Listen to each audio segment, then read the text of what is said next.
उपविभागीय अधिकारी प्राध्यापक संजय खडसे झाले शिक्षक। मतदान केंद्राची पाहणी करण्यासाठी गेले असता घेतला विद्यार्थ्यांचा क्लास। सिंदखेड राजा येथील उपविभागीय अधिकारी प्राध्यापक संजय खडसे हे मतदान केंद्राची पाहणी करण्यासाठी देऊळगाव राजा शहरातील नगरपालिका शाळेत भेट देण्यासाठी गेले असता त्या ठिकाणी पाहणी केल्यानंतर त्यांनी विद्यार्थ्यांशी संवाद साधला। त्यावेळी शाळेतील मराठीचा क्लास चालू असताना उपविभागीय अधिकारी खडसे यांच्यातील शिक्षक जागा झाला आणि त्यांना विद्यार्थ्यांना शिकवण्याचा मोह आवरता आला नाही। खडसे यांनी त्याच मराठी पुस्तकातील रानवेडी ही कविता विद्यार्थ्यांना प्रात्यक्षिकासह शिकवली। रानवेडी कविताचा अर्थ समजून सांगताना रान काय असते त्यासाठी विद्यार्थी यांना फळ्यावर डोंगर काढायला सांगितले। पावसासाठी ढग आणि ढगातून पडणारे पाणी, त्या रानवन रानफुलं कसे उमलतात त्याचे चित्र, तसेच त्या डोंगरावर रानवेडी मुलगी कशी उभी राहते याचे चित्र मुलांना काढायला सांगून या कवितेमध्ये ते रममान झाले असल्याचे बघायला मिळाले। अशा प्रकारे उच्च पदस्थ अधिकारी दौऱ्यावर असताना शाळेला भेटी दिल्यास विद्यार्थ्यांमध्ये शिक्षणाची गोडी निर्माण होण्यास नक्कीच मदत होईल।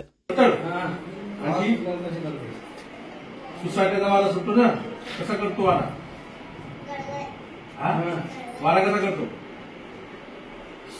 ऐकून असा जोरात आहे ना, असा जोरात येतो। करा सर्वजण त्याच्यात शिटी नाही वाजत। ओढ पारंब्याचा झुला, गोडाचं झाड कोणी पाहिलं? पारंब्या पाहिलं का? वडाच्या पारंब्यामध्ये काय कसं असते? खाली येते ना ते वडाच्या पारंब्या। तिला गेला आबाळाला तिचा झुला, वडाच्या पारंब्याला झुला करतात ना। कोण कोण झुला केला असं धरून झुलले? झोका घेताना पडलं कोण? कोणी ते पडलं? तू पडली होती। कशी पडली होती सांग बरं? उभी राह, उभी राह, पडून दाखव। कशी पडली होती? पटकन व्हेरी गुड। तुम्ही पडलेच नाही तसे? झोका घेताना पडले का? नाही। पानसारीचं बोंड खाल्लं। बोंड म्हणजे काय? कापूस पाहिला? त्याला तर तसं बोंड येत असतो। एक कशाचं पानसारी म्हणजे मला माहिती आहे, पानसारी लाल लाल झालं तोंड, मग ते खाल्लं तर काय झालं? तोंड पान कोणी खाल्लंय का? मुलं लाल लाल तोंड कोणाच झालं होतं का? पानं खाल्ले तर खाल्लं होतं। भाऊ हसता हसता मऊ गवतात लोळली। लोळले म्हणजे काय? हसता हसता गवतात लोळली म्हणजे झोपली ती गवतात। आता गवत गार वाटतं तर आपण झोपत नाही का? अरे थकलो आणि गवत दिसलं काय करतो? लोळते असे इकडे तिकडे। घरात लोळत नाही का तुम्ही? आई मी लोळतो थोडीशी असं इकडे तिकडे, त्याला लोळणं म्हणतात ना। गाडी इकडे उड्या मार असं कर।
संपर्क करा।